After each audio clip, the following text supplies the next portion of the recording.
Hello everyone, welcome back to my channel. Good morning. এখন বাজে 3:15। আমরা এখন রেডি হয়ে গেছি। আমরা এখন বেরোবো আমাদের ফ্ল্যাট থেকে। এখান থেকে গণেশ মন্দির অবধি যাবো, তারপরে আমাদের গাড়ি আসবে, ওখান থেকে আমরা গাড়িতে উঠবো।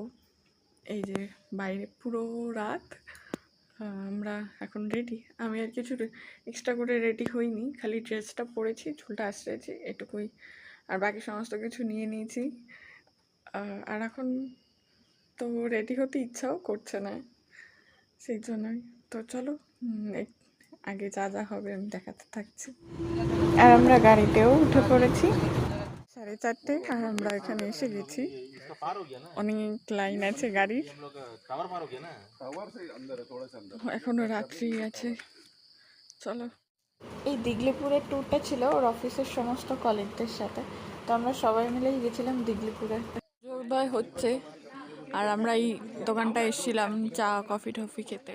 মিডিল স্টেট থেকে বারাতানের পথে আমরা মিডিল স্টেট থেকে বারাতান চলে এসেছি। তো এখান থেকে তো লাইমস্টোন কেভ দেখার জন্য বোটে করে যেতে হয়। তো আমরা লাইমস্টোন কেভ এর আগের বার গেছিলাম, ওই জন্য এবার আর যাচ্ছি না। আমার চ্যানেলে লাইমস্টোন কেভের ভিডিও আছে, তোমরা চাইলে দেখে নিতে পারো।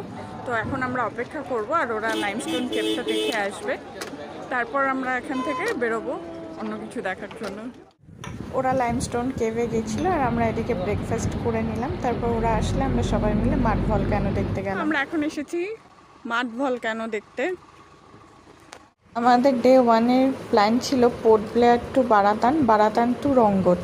আমরা প্রথম দিনটা রঙ্গতে কাটাবো, তারপর ওখান থেকে রঙ্গতের সমস্ত বিচগুলো দেখে চলে যাব দিগলিপুরের উদ্দেশ্যে। শুনেছিলাম দিগলিপুরের রাস্তা খুব খারাপ, তো সেটা নিয়ে ভীষণ ভয়ও ছিল। তো আমাদের সেরকম কোনো অভিজ্ঞতা হয়নি, দিগলিপুরের রাস্তা বেশ ভালোই হয়েছে। আর আগামী 1 মাসে পুরো রাস্তাটাই খুব সুন্দর হয়ে যাবে।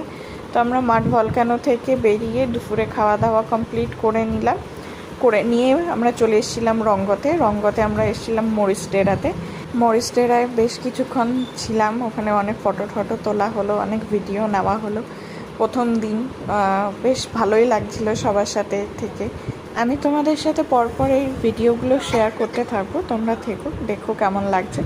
আমরা মরিস ডেরা থেকে বেরিয়ে গেছিলাম হকবিল নেস্টে। তো আমরা এই 14 তারিখের রাতটা এখানেই ছিলাম। এটা একটা সরকারি গেস্ট হাউস। ডে 2 নিয়ে দেখা হচ্ছে খুব তাড়াতাড়ি।